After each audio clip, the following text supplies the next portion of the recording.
Hi everyone, this is Veronica. आज का topic discussion का है फिर से वीट पे कि हरियाणा के फार्मर्स क्यों वीट के इंक्रीज्ड प्राइसेस का बेनिफिट नहीं ले पा रहे हैं और ये प्राइसेस आपके इंक्रीज हुए हैं जो यूक्रेन क्राइसिस चल रहा है उसके चलते। इसको एनालाइज करने की कोशिश करेंगे। आपकी कोई भी क्वेरी हो आप उनसे कनेक्ट कर सकते हैं फेसबुक, इंस्टाग्राम या टेलीग्राम पे। पीडीएफ जो है वो आपको सिर्फ और सिर्फ मेरे टेलीग्राम चैनल पे ही मिलेगा। बाकी स्टडी आईक्यू पे आप कोई भी कोर्स लेना चाहते हैं, इनमें से कोई भी कोर्स पे आप डिस्काउंट कोड यूज कर सकते हैं वीडियो 33 और 33% ऑफ आपको मिलेगा। Now coming back to topic, जैसे आज की पहली वीडियो में भी मैंने आपको बताया कि वीट एक इस तरह की कमोडिटी बन गया है यूक्रेन क्राइसिस में जिसके इंटरनेशनल प्राइसेस बहुत इंक्रीज हुए हैं। अब इंटरनेशनल प्राइसेस इंक्रीज हुए तो डेफिनेटली फार्मर्स जो वीट ग्रो करते हैं उनको फायदा होना चाहिए, लेकिन यहाँ पे प्रॉब्लम क्या आ रही है, हरियाणा के फार्मर्स बेनिफिट नहीं ले पा रहे, तो उस चीज़ को हम एनालाइज करेंगे। अब ग्लोबल शॉर्टेज हुई है रशिया यूक्रेन वॉर की वजह से, क्योंकि ये दोनों कंट्रीज बहुत सारे देशों को वीट एक्सपोर्ट करती थी। इस वजह से अब उन फार्मर्स को फाइनेंशियल बेनिफिट हो सकता है बाकी देशों के जो कि वीट ग्रो करते हैं, और वो देश वीट एक्सपोर्ट भी कर सकते हैं। इंटरनेशनली भी प्राइस क्योंकि काफ़ी इंक्रीज़ हुआ है। अगर हम हरियाणा की बात करें, रोहतक, झज्जर, रेवाड़ी डिस्ट्रिक्ट्स, यहाँ पे कहा जा रहा है कि जिन्होंने वीट स्टोर की है, वीट प्रोड्यूस लास्ट सीजन से स्टोर किया है, उनको फाइनेंशियल बेनिफिट हुआ है, हो रहा है। अब ये जो गुड प्रॉफिट है इनको कैसे मिल रहा है, आज एक और वीडियो मैंने बनाई है कि किस तरह से सेंट्रल गवर्नमेंट और स्टेट गवर्नमेंट क्रॉप्स को या वीट को प्रोक्योर करती है, प्रोक्योरमेंट किस तरीके से की जाती है। अब यहाँ पे प्रॉफिट फार्मर्स को ऐसे होगा कि वो गवर्नमेंट को अगर वीट बेचेंगे, प्राइवेट मार्केट में अगर आप देखिए लास्ट मंथ 2200 टू 2300 पर क्विंटल जो है जो वीट है वो बिकी है। ये प्राइवेट मार्केट की मैं बात कर रही हूँ। गवर्नमेंट जिस प्राइस पे फार्मर से खरीदती है उसको हम एमएसपी बोलते हैं, minimum support price. Government procure कर रही है यही वीट 1975 पर क्विंटल, तो प्राइवेट मार्केट में ऑब्वियसली ज़्यादा है, गवर्नमेंट ने 1975 पर क्विंटल पे खरीद रही है। लास्ट ईयर ये प्राइस उसका था। अब प्रेजेंट सिचुएशन क्या है कि जैसे जैसे नया प्रोड्यूस वीट का आ रहा है, ग्रेन मार्केट्स में आ रहे हैं, पुरानी वीट जो है वो अभी भी प्राइवेट ट्रेडर्स खरीद रहे हैं। कितने पे? 2050 टू 2100 पर क्विंटल वो बिक रही है। लेकिन वॉर के चलते जो प्राइस है वीट का वो इंटरनेशनल मार्केट में काफ़ी इंक्रीज हो गया है, लेकिन फार्मर्स हरियाणा के उनको बेनिफिट नहीं हो रहा। रीज़न अगर हम एनालाइज करें, पहला ये रीज़न लगाया जा रहा है कि मार्केट में जितनी वीट आई है, पहले जो 17 दिन थे उसमें वीट प्रोक्योरमेंट हरियाणा में जितना देखा, स्टेट की मंडीज में 20% कम स्टॉक पहुंचा है। लास्ट ईयर से हम कंपेयर कर रहे हैं। कम का रीज़न ये माना जा रहा है कि फार्मर्स सोच रहे हैं कि अभी और भी ज़्यादा वीट के प्राइसेस हाई जाएंगे, हम तब बेचेंगे, तो वो होल्ड कर रहे हैं, क्रॉप को थोड़ा रोक के रख रहे हैं कि शायद अभी ग्रेन्स इंटरनेशनल मार्केट में और भी ज़्यादा इंक्रीज हो जाए, जितनी जैसे भी आपकी जियोपॉलिटिकल टेंशंस चल रही हैं। अब जो गवर्नमेंट है, करेंटली बात करें, क्योंकि पहले के जो मैंने प्राइसेस बताए आपको लास्ट ईयर के बताए, अब गवर्नमेंट एजेंसीज जो हैं वो 2015 पर क्विंटल एमएसपी इन्होंने रखा है वीट के लिए। हरियाणा के जो चीफ मिनिस्टर है भूपेंद्र सिंह हुड्डा, उन्होंने कहा कि ये प्राइस वीट का इंटरनेशनल मार्केट में बहुत जंप किया है, 3000 टू 3500 पर क्विंटल चला गया है। तो इन सर्कमस्टांसेस में कुछ जो फार्मर्स हैं और गवर्नमेंट भी ऐसा फील कर रही है कि कुछ फार्मर्स होल्ड बैक कर रहे हैं, वीट के स्टॉक को मार्केट में नहीं ला रहे। देखिए यूक्रेन क्राइसिस का क्या फ़र्क पड़ा है पूरे वीट पे। ये की एक्सपोर्टर्स हैं आपके, जहाँ से वीट एक्सपोर्ट की जाती है। तो रशिया का परसेंटेज आप यहाँ पे देख सकते हैं कि रशिया यूक्रेन ये मिलियन टन्स में है, कितना एक्सपोर्ट करती है। अगर आप प्राइवेट वीट ट्रेडर्स की हरियाणा में देखें तो प्राइसेस जो वीट के हैं ओपन मार्केट में वो इंक्रीज हो गए हैं 2200 पर क्विंटल, और गवर्नमेंट कितने में दे रही है? 2015। तो आप बताइए फार्मर गवर्नमेंट को देगा या प्राइवेट ट्रेडर को देगा? ऑब्वियसली जहाँ पे उसको ज़्यादा बेनिफिट होगा उसको वो बेचेगा। और 90% फार्मर्स जो हैं, जो मंडी के साथ एसोसिएटेड हैं, वो एजेंट्स को भी अपना जो माल है, जो वीट है, वो बेचते हैं और फिर वो आगे प्राइवेट ट्रेडर्स को बेचते हैं, प्राइवेट ट्रेडर्स को भी बेचते हैं। तो इस तरीके से ये पूरा सिस्टम आपका चलता है।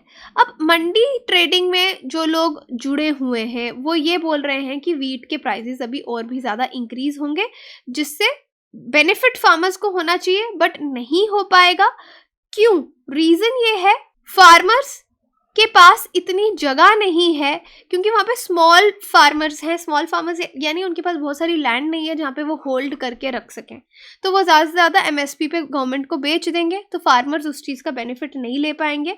या तो फिर कोई ऑल्टरनेट अरेंजमेंट्स किए जाएं कि प्राइवेट ट्रेडर्स को ऑक्शन के थ्रू दिया जाए, या इस चीज़ को मैनेज किया जाए कि फार्मर्स को बेनिफिट मिले। तो पहली बार ऐसा कई सालों में पहली बार हुआ है कि वीट के प्राइजेस एमएसपी के ऊपर भी मिल रहे हैं, लेकिन वीट ग्रोअर्स जो हैं वो उसका बेनिफिट नहीं ले पा रहे, क्योंकि वो गवर्नमेंट एजेंसीज को ही अपनी वीट बेच रहे हैं, क्योंकि उनके पास होल्ड बैक करने की जगह भी नहीं है। छोटे फार्मर्स हैं, इतने एरियाज नहीं है। कुछ फार्मर्स हैं डेफिनेटली जिनके पास गोडाउन्स वगैरह होंगे, बट मेजॉरिटी जो फार्मर्स हैं उनको डर लगता है कि खराब हो जाएगा, तो अल्टीमेटली वो गवर्नमेंट एजेंसीज को ही बेच देते हैं, क्योंकि उनको प्राइवेट बायर्स भी नहीं मिलते मंडीज में। और जो राइस है, अगर उसका कोई बेनिफिट होगा, या तो वो गवर्नमेंट एक्सपोर्ट करेगी आगे, उसको होगा, या फिर जो एजेंट्स हैं उनको होगा, तो फार्मर्स के पॉकेट्स में कोई बेनिफिट नहीं जाएगा। अब फार्मर्स क्यों होल्ड बैक नहीं कर पा रहे? क्योंकि उनकी रीजंस यही है, स्मॉल लैंड होल्डिंग्स हैं, फाइनेंशियल कंडीशंस इतनी अच्छी नहीं है कि उनको मेंटेन कर सकें, और उनके पास खुद के गोडाउन्स नहीं है। तो ये 3 रीजंस आप साइट कर सकते हैं कि फार्मर्स को बेनिफिट क्यों नहीं हो रहा। और एग्रीकल्चरल इकोनॉमिस्ट देवेंद्र शर्मा की माने 86% फार्मर्स जो देश के हैं उनके पास लेस देन 5 एकड़ लैंड होल्डिंग्स हैं। और गवर्नमेंट के एस्टिमेट्स के हिसाब से अगर वेदर कंडीशंस इस बार अच्छी नहीं हुई तो वीट प्रोडक्शन भी कम होगी। 8 से 10% इस साल, पिछले साल से अगर हम कंपेयर करें तो प्रोडक्शन भी कम होगी।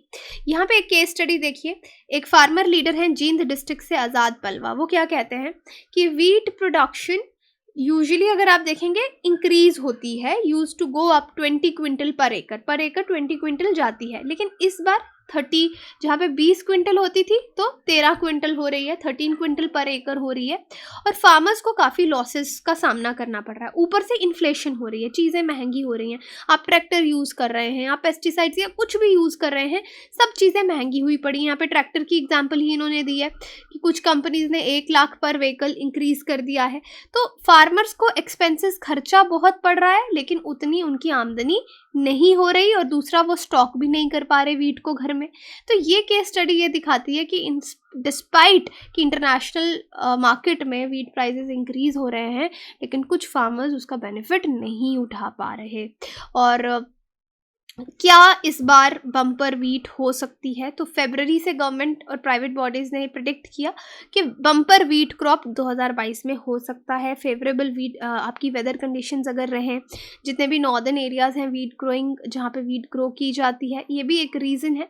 लेकिन देन कुछ इस तरह के इंडिकेटर्स हैं जो दिखाते हैं कि सरप्लस हार्वेस्ट अगर होगी या नहीं होगी, उसका फ़ायदा जो है फार्मर्स तभी ले पाएंगे जब उनके पास बाकी के फैक्टर्स, जैसे कि होल्ड बैक कर रहे हैं, गोडाउन्स में रख पा रहे हैं या नहीं, उन पे डिपेंड करेगा। और बहुत सारे इस तरह के पब्लिक एंगेजमेंट्स भी हैं जो ये दिखाते हैं कि जो प्राइवेट ट्रेडर्स हैं उन्होंने एडवांस में एक्सपोर्ट स्लॉट्स भी वीट के लिए पहली बार बुक करके रखे हैं। तो हो सकता है बम्पर वीट भी हो, जैसे प्रिडिक्ट किया जा रहा है। हार्वेस्ट एक बार पंजाब हरियाणा में जैसे मिड अप्रैल में शुरू हो जाती है, तो होप्स हैं कि क्या होगा, but there could be rude reality check भी हो सकता है कि इतना बम्पर वीट ना हो, क्योंकि हीट वेव का भी इम्पैक्ट पड़ रहा है। ग्राउंड रिपोर्ट्स हमको ये भी दिखा रही हैं कि हीट वेव की जो कंडीशंस है, मार्च में ही देख लिया, उससे बहुत ज़्यादा क्वालिटी और वेट पे फ़र्क पड़ता है। क्रॉप के क्लाइमेटिक कंडीशंस, टेम्परेचर, ग्रेन्स किस तरह के, उनमें मॉइस्चर कंटेंट कितना है, कितने ब्रोकन ग्रेन्स हैं, कितनी जल्दी पक रहे हैं, ये सब चीज़ें जो है वो डिसाइड करेंगी कि किस तरह का वीट इस बार होगा। पंजाब हरियाणा उत्तर प्रदेश की बात करें तो 10 से 35% जो यील्ड में फॉल है वो शुरू में ही दिख रहा है समर सीजन में। और एक्सेस रेनफॉल अगर दिसंबर जनवरी में हुई तो ग्रेन साइज भी आपका श्रिंक होगा। तो ये सब चीज़ें आप देखिए कि अल्टीमेटली नुकसान किसका होगा, इसको फार्मर्स का नुकसान होगा। Inflation, climatic conditions, not sufficient land holdings, no godowns, तो अल्टीमेटली आपका फार्मर सफ़र करेगा। तो गवर्नमेंट इसमें क्या कर सकती है? तो एक चीज़ तो ये कर सकती है कि एमएसपी से थोड़ा ज़्यादा, जो भी एमएसपी डिसाइड पिछले कई सालों से होती आ रही है, तो उससे थोड़े ज़्यादा हायर प्राइजेस में वीट फार्मर से लेनी चाहिए। इस स्ट्रैटेजी के साथ गवर्नमेंट खुद भी स्टॉकअप कर पाएगी वीट को, और एक्सपोर्ट भी कर पाएगी। कंट्रीमैन की फूड सिक्योरिटी भी सफिशिएंट रहेगी, जिसके लिए प्रोक्योरमेंट किया जाता है, सेंट्रल पूल किया जाता है, और साथ में आप एक्सपोर्ट करके पैसे भी कमा पाएंगे। So these are the things that government can do. Private players otherwise already 10 से 20 रुपए पर क्विंटल उन्होंने फार्मर्स के लिए तो इंक्रीज किया ही है। तो यहाँ पे प्राइवेट प्लेयर्स 10 से 20 रुपए बढ़ा रहे हैं, तो गवर्नमेंट को rather than private players government को आगे आना चाहिए फार्मर्स की हेल्प करने के लिए। क्वेश्चन आपके लिए, in which year was the concept of MSP introduce? 66, 1950, 1947, 2000? मुझे कमेंट सेक्शन में बता सकते हैं, या पीडीएफ जो है आपको टेलीग्राम में मिलेगी, वहाँ पे पोल में पार्टिसिपेट करके आप आंसर जान सकते हैं। बाकी you can visit a website for the courses EMI पे भी अवेलेबल है। Thank you so much.